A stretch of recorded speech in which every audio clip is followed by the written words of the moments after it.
Dad's 60th birthday party was being held at the Sterling Club, the kind of place where memberships cost more than most people's annual salaries. My brother Blake had insisted on hosting it there. Nothing but the best for Theodore Hastings, founder and CEO of Hastings Manufacturing.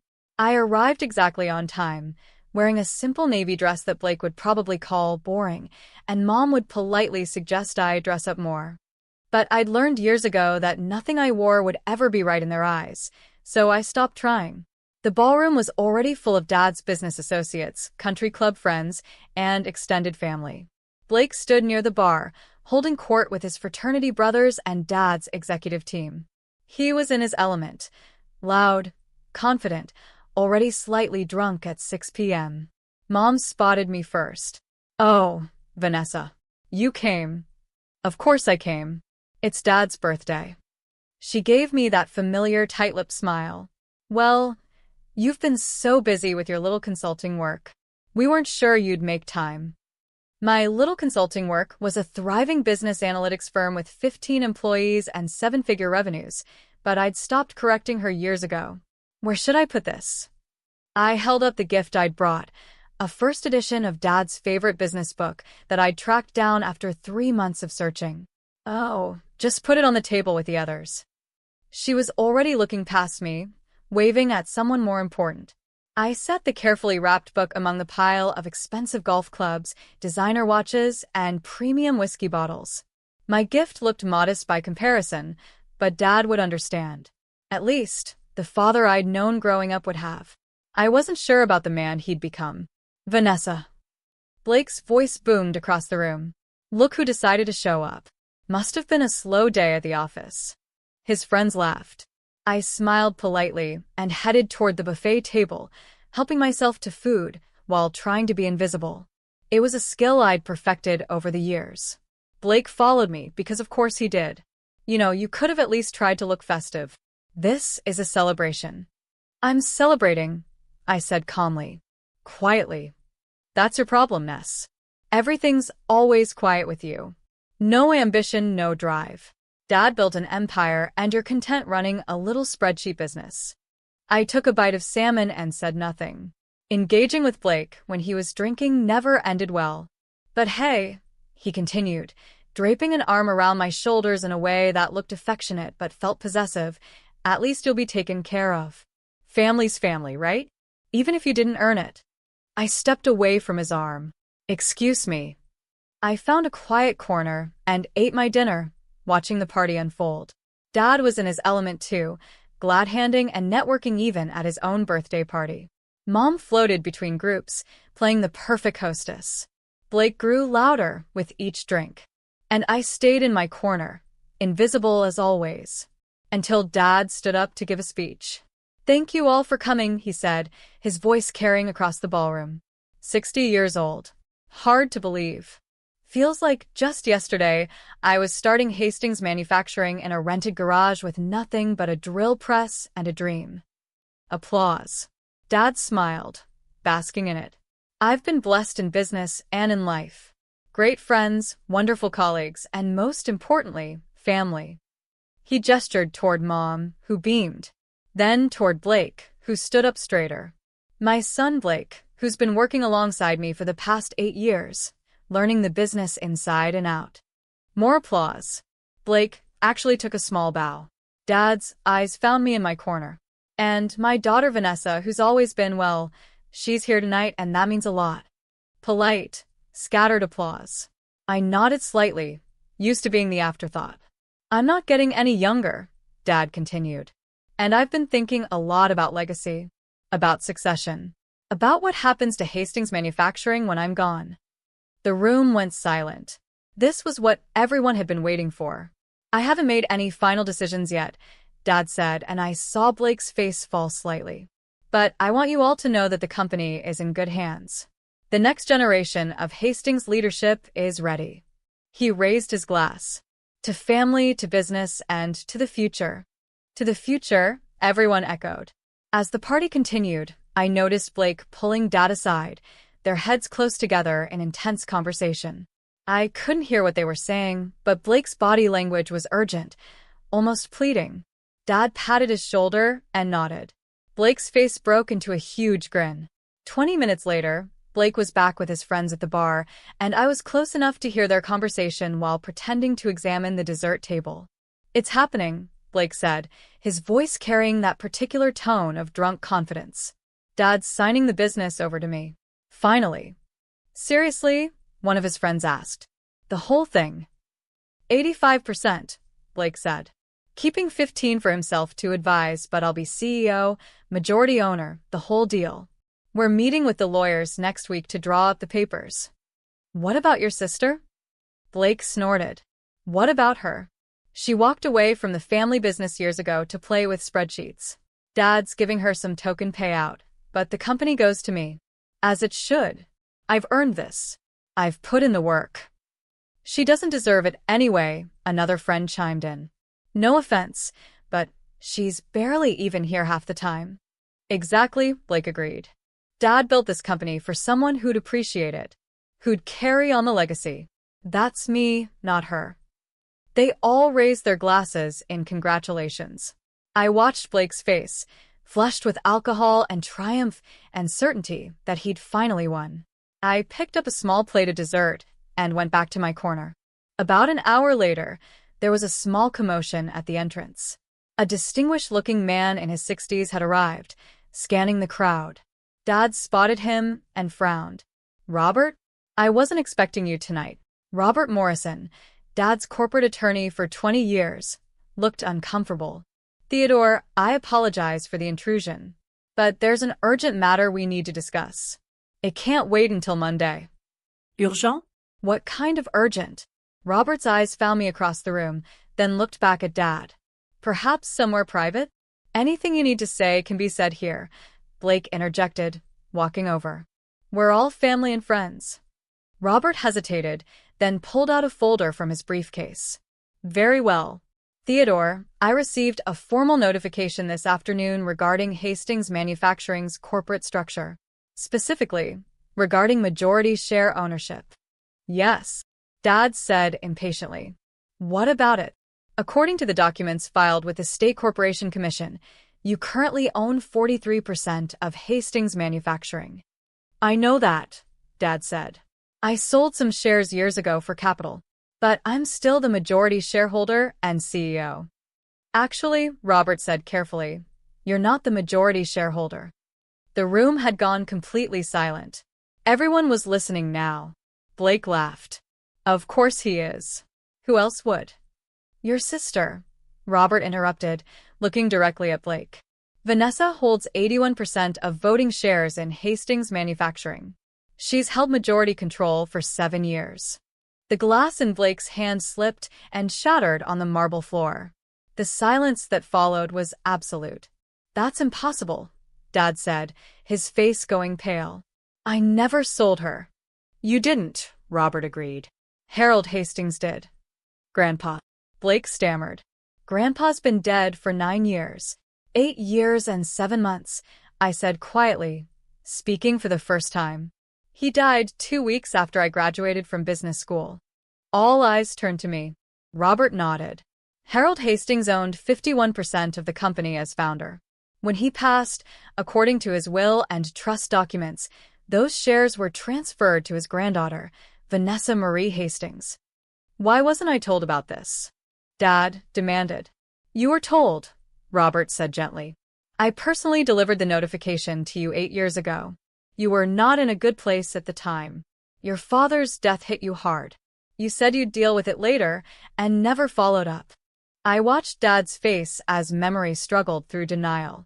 His father had died suddenly, a heart attack at 72. Dad had been devastated, barely functional for months. "I don't remember," Dad started. "I have the signed receipt," Robert said, pulling out another document. "And copies of the stock transfer certificates. And the updated corporate bylaws. And the annual proxy votes that Vanessa has been submitting for the past 7 years, all properly documented and filed." Blake turned to me, his face twisted with confusion and rage. "You've owned the company for 7 years? And you never said anything?" "You never asked," I replied calmly. "I've been working there." He stopped, realization dawning. Wait, Is this why? Why what? I asked, though I knew exactly where he was going. Why Dad never actually made me a partner? Why the COO position never materialized? Why I'm still listed as Senior Vice President instead of Executive VP like I was promised? Blake, Dad started. Because SHE owns the company, Blake shouted. Because nothing could happen without her approval. This whole time, you've been sabotaging me. I haven't sabotaged anything, I said. I've been protecting the company. Protecting it from what? I set down my dessert plate and walked to the center of the room. from you, Blake. From your terrible decisions. From your drinking. From your tendency to treat Dad's employees like servants and Dad's money like your own personal fund. That's not true. Isn't it? I looked at Dad. Should I detail the financial review I've been conducting for the past 7 years? The one that shows approximately $3.2 million in questionable expenses charged to Blake's corporate account. Dad's face went from pale to gray. Vanessa, Mom said sharply, this is not the time or place. Mom, when would be the time? When Blake bankrupts the company. When the IRS comes asking questions about those business trips to Vegas that didn't involve any actual business? How do you know about those? Blake demanded. Because I'm the majority shareholder, I said. I have access to everything. Every expense report. Every financial statement. Every decision Dad makes has to be ratified by the board, and I control the board. Robert was nodding. It's true. Ms. Hastings has been exercising her voting rights through proxy for years. She's approved all major financial decisions, vetoed several questionable initiatives, and maintained oversight of company operations. You've been spying on me, Blake accused. I've been doing my fiduciary duty as majority shareholder, I corrected. There's a difference. Dad finally found his voice. Vanessa, why didn't you tell me? Why didn't we discuss this? We did discuss it, Dad. 8 years ago. You told me to handle it because you couldn't deal with Grandpa's death. So I handled it. By secretly controlling my company? It's not your company, I said gently but firmly. It's Grandpa's company. He founded it. He built it. And he left it to me. Why? Blake demanded. Why you and not Dad? Why you and not me? I pulled my own folder from my purse. I'd been carrying it all night, waiting for this moment. Because Grandpa saw clearly. He loved Dad, but he knew Dad's weaknesses. The need to be liked. The inability to say no. The tendency to choose family loyalty over business sense. I opened the folder and pulled out a letter. This is from Grandpa, written to me 2 weeks before he died. He knew his heart was failing. He knew he needed to make arrangements. Read it, Dad said quietly. I cleared my throat and began. Dear Vanessa, by the time you read this, I'll be gone. I hope your father gave you this letter personally, but knowing Theodore, he probably couldn't bring himself to do it. That's okay. It's who he is. I'm leaving you controlling interest in Hastings Manufacturing. Not because I love you more than your father or your brother, but because I trust you more. Theodore is a good man, but he's weak where Blake is concerned. He sees his son through the eyes of hope rather than reality. Blake is charming, confident, and utterly unfit to run this company. You, on the other hand, have something your brother lacks: integrity. You also have what your father lacks: the ability to make hard decisions. I know this will cause family problems. I know Theodore will be hurt. I know Blake will be furious. But sometimes love means protecting people from themselves. The company needs someone who'll put its interests first, who'll protect our employees, who'll maintain the standards I built over 40 years. That's you, Vanessa. It's always been you. I'm sorry to put this burden on you, but I trust you to carry it well. Asterisk love always, Grandpa Harold. The silence in the room was deafening. I folded the letter carefully and put it back in the folder. So that's it. Blake's voice was shaking. 8 years of my life, working for a company I thought I'd inherit, and it was all a lie. It wasn't a lie, I said. You do important work at Hastings. You're good at client relations, at sales, at being the public face. But Blake, You're not CEO material. You know it. I know it. Grandpa knew it. That's not your decision to make. Actually, it is. I'm the majority shareholder, which means I decide who runs the company. Dad spoke up, his voice heavy. And what have you decided? That Dad stays as CEO, I said. With some conditions. Conditions? I pulled out another document. I had Robert draw these up last month. Dad, you're good at running operations. You know the manufacturing side better than anyone. But the financial oversight needs to change. I handed him the document. Effective immediately, all expenses over $10,000 require board approval. All executive compensation changes require shareholder vote. And Blake's corporate credit card limit is reduced to $5,000 monthly. Blake's face was purple. You can't do this. I can, and I am. You've spent $180,000 this year alone on business expenses that have nothing to do with business. That ends now. Dad. Blake turned to our father desperately. Are you going to let her do this? Dad was reading the document, his hands shaking slightly. These terms are reasonable. Very reasonable, actually. More generous than I'd be if our positions were reversed. What? Blake looked betrayed. Son, she's right. About the expenses. About the oversight. I've been letting things slide because... He trailed off, looking at me with something like shame. Because you're my son, and I wanted to believe the best. So that's it. Blake looked around wildly at the assembled guests, most of whom were staring at their drinks, at the floor, anywhere but at the family drama unfolding. Everyone's just going to let her waltz in here and take over? I'm not taking over, I said patiently. I've been the majority owner for 7 years. I'm just done being invisible while you run the company into the ground. Blake grabbed his jacket. I'm done. I quit. You can run your precious company yourself. Blake, wait. Dad started. But Blake was already storming out, his friends trailing awkwardly behind him. The party, unsurprisingly, ended shortly after that. Dad called an emergency board meeting for Monday morning. I drove down from my home office Sunday night, checking into a hotel near Hastings Manufacturing headquarters. I hadn't been to the facility in 3 years. I'd done all my shareholder duties remotely, reviewing documents, attending board meetings via video conference, exercising my proxy votes. But I'd never set foot on the property since Grandpa's funeral. Walking through those doors felt surreal. The receptionist didn't recognize me. Can I help you? Vanessa Hastings. I'm here for the board meeting. Her eyes widened. Oh, Ms. Hastings. I'm so sorry, I didn't realize. Please go right up. Conference room, A. I took the elevator to the 3rd floor. The executive suite looked exactly as I remembered. Same dark wood paneling, same corporate photography, same slightly musty smell of old carpet. The conference room was full. Dad sat at the head of the table, looking like he'd aged a decade over the weekend. The 5 board members, all old friends of Grandpa's who'd served for years, sat in awkward silence. Vanessa, Dad said quietly. Thank you for coming. Of course. I took the seat at the opposite end of the table, the seat Grandpa used to occupy. Shall we begin? Asked Martin Chen, the board's senior member. Dad cleared his throat. As you're all aware, some information came to light this weekend regarding the company's ownership structure. Information I should have been clearer about years ago. He looked at me. Vanessa, would you like to address the board? I stood, pulling out my laptop. I've prepared a presentation. If I may.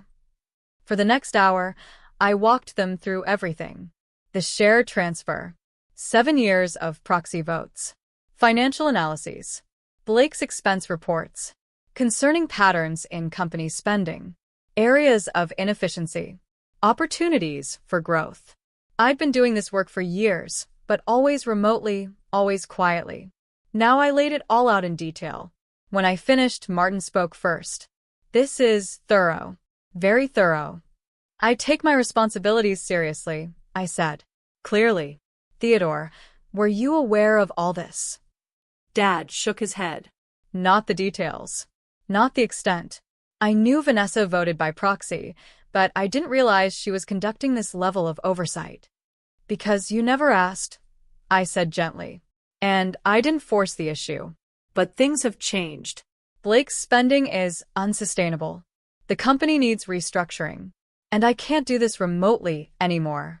What are you proposing? Asked Janet Wu, the CFO. That I take a more active role. Not as CEO, Dad's good at that.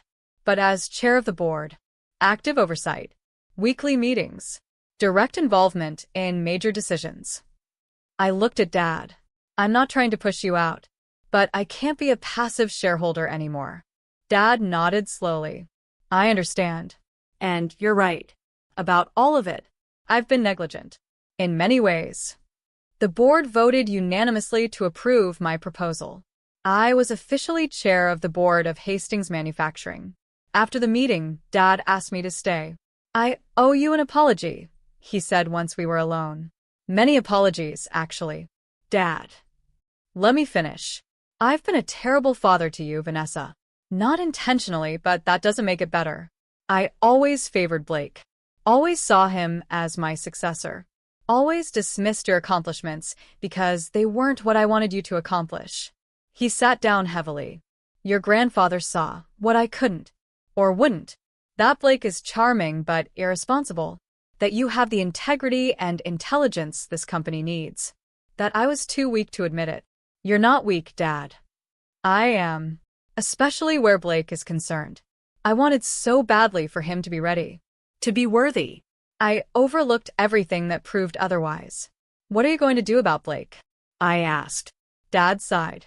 I don't know. He's not speaking to me. Your mother is furious with both of us. The family's fractured. The family's been fractured for years, I said quietly. We're just finally being honest about it. Blake showed up at my hotel that night, drunk and angry. You destroyed everything, he slurred when I opened the door. 8 years of my life. My future. My relationship with Dad. All of it. Blake, you're drunk. Go home. Home. He laughed bitterly. To what? To Mom crying? To Dad not looking at me? To knowing that my little sister has been pulling the strings this whole time? I wasn't pulling strings. I was protecting the company. From me. You were protecting it from me. He pushed into the room, and I let him, because fighting a drunk Blake never worked. You think you're so much better than me. So much smarter. So much more worthy. I don't think that. Yes, you do, he shouted. You and Grandpa both. You both decided I wasn't good enough. Wasn't smart enough. Wasn't worthy of the family business. Blake, sit down. Please. He collapsed into a chair, his anger dissolving into something that looked like grief. I tried so hard. For 8 years, I worked my ass off. And it didn't matter.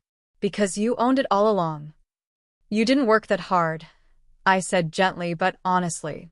You came in late, left early, took long lunches, charged personal expenses to the company. I have the records, Blake. All of them. Because it didn't matter. He looked up at me with red eyes. Why work hard when the outcome was predetermined? When my baby sister already owned everything? You didn't know I owned it. You worked that way because that's who you are. The truth of that hung in the air between us. What happens now? He asked finally. That depends on you. On me. I sat down across from him. You're still senior VP. You still have a job. You're still good at client relations. If you can get your spending under control, if you can show up consistently, if you can actually do the work you're being paid for, then you keep that position. Under your supervision. Under appropriate oversight, yes. That's how businesses work, Blake. Especially when you've proven you can't be trusted with unlimited funds. He was quiet for a long moment. And if I can't do that? If I can't work for my little sister? Then you resign, and we part ways professionally. You'd still be family, but you wouldn't be at Hastings. Some choice. It's more of a choice than you've given Dad for 8 years, I pointed out. You've been running up expenses, making promises to clients without board approval, treating the company like your personal playground. At least I'm giving you an option to fix it. He stood up, swaying slightly. I need to think. Take your time. But Blake. He paused at the door. Get help. For the drinking. Please. He left without responding. Blake did get help. Not immediately. It took another month of spiraling before he finally checked himself into a treatment program. 60 days inpatient, followed by intensive outpatient therapy. When he came back to work, he was different. Quieter. More focused. Actually present in meetings instead of just physically there. I'd restructured his role while he was gone. Smaller client portfolio. Direct supervision from Janet. Strict expense limits. He accepted it without argument. "I'm not happy about this," he told me in our first one-on-one meeting after his return. "But I'm trying to understand it. That's all I ask." I talked a lot about family in therapy, about being the golden child, about how that messed me up in ways I didn't realize. And I'm starting to see how I treated you. How we all treated you. Like, you didn't matter because you weren't who we wanted you to be. Blake. No, let me say this. I'm sorry. For all of it. For the dismissal, the mockery, the assumptions. For taking credit for work you were doing behind the scenes. For never once asking if you wanted to be involved. It was the first real apology I'd ever gotten from him. "Thank you," I said. "That means a lot." "I don't know if we can have a real relationship," he continued. "Brother-sister, not just boss-employee. But I'd like to try. If you're willing." "I'm willing," I said. "But Blake, it has to be real. Not just you wanting back into my good graces for business reasons." "I know. I'm in therapy twice a week. Working on it. All of it. We weren't close. Probably never would be. But it was something. With active oversight, Hastings Manufacturing transformed. I brought in consultants to streamline operations. Updated technology systems. Improved employee benefits. Cut wasteful spending while investing in growth areas. In 6 months, profits were up 18%. Employee satisfaction scores rose. We landed 3 major contracts that had been stalled for years. Dad and I developed a working rhythm. He handled day-to-day operations. I handled strategic planning and financial oversight. We met twice weekly to coordinate. "Your grandfather would be proud," he told me one day. "Of the company?" Of you. "Of how you've handled all this." "I'm proud too, even though I haven't shown it well." "You're showing it now. That matters." Mom was slower to come around. She still blamed me for ruining Blake's life and embarrassing the family. But eventually, even she had to admit the company was thriving. "I still don't understand why your grandfather did this," she said over lunch one day. "Why he cut out his own son. He didn't cut out Dad. Dad still has shares, still has salary, still runs the company. But you have control. Because Grandpa trusted me to use it well. And I have." She sighed. "I suppose you have. But it's changed everything." "Everything was already changed, Mom. We were just pretending otherwise." I stood in the conference room where, a year ago, Robert Morrison had shattered Blake's glass and my family's illusions. The board was assembled for our annual shareholder meeting. But this year, there was a new face, a young woman in her 20s, looking nervous. "Everyone," I said, "I'd like to introduce Taylor Morrison. She's joining our board as an advisor." Taylor just completed her MBA and has some innovative ideas about sustainable manufacturing. Taylor was Robert's granddaughter, brilliant and passionate about environmental business practices. She reminded me of myself at that age, full of ideas, desperate to prove herself, underestimated by everyone around her. I'd mentored her for 6 months. Now I was bringing her into the family business. "Vanessa," Dad said after the meeting. "Was that necessary? She's very young." "So, was I when Grandpa left me 81% of the company," I pointed out. "Age isn't the issue. Vision is." He nodded slowly. "You're building your own legacy." "I'm building Grandpa's legacy. The one he entrusted to me." That evening, I visited Grandpa's grave. I'd been coming monthly since that birthday party, updating him on the company, on the family, on everything he'd set in motion. "It's been a year, Grandpa," I said, arranging fresh flowers. "A year since everything came out. Since Blake learned the truth. Since Dad realized what you'd done." The cemetery was quiet, just birds and wind. The company's doing well. Really well. Blake's in recovery. Dad and I have a better relationship than we've had in years. Mom's mom. But she's trying. I sat on the bench near his headstone. I understand now why you did it. Why you gave me this burden. It wasn't just about protecting the company. It was about protecting me, giving me proof that I mattered, that I was worthy, that your faith in me was real and documented and legally binding. Tears came, but they were gentle, healing tears. You saw me when no one else did. You believed in me when my own parents couldn't. You gave me not just a company but validation, purpose. The knowledge that I wasn't crazy for feeling dismissed and undervalued. I was being dismissed and undervalued. I wiped my eyes and smiled. Thank you, Grandpa. For the company, yes. But more importantly, for seeing me, really seeing me, and for trusting me with your life's work. The wind picked up, rustling through the trees. It felt like an answer. I stayed until sunset, then drove back to the office. There was work to do. There was always work to do. But now it was work I chose. Work I controlled. Work that validated everything I'd always known I was capable of. Grandpa had given me that gift, and I would honor it every single day.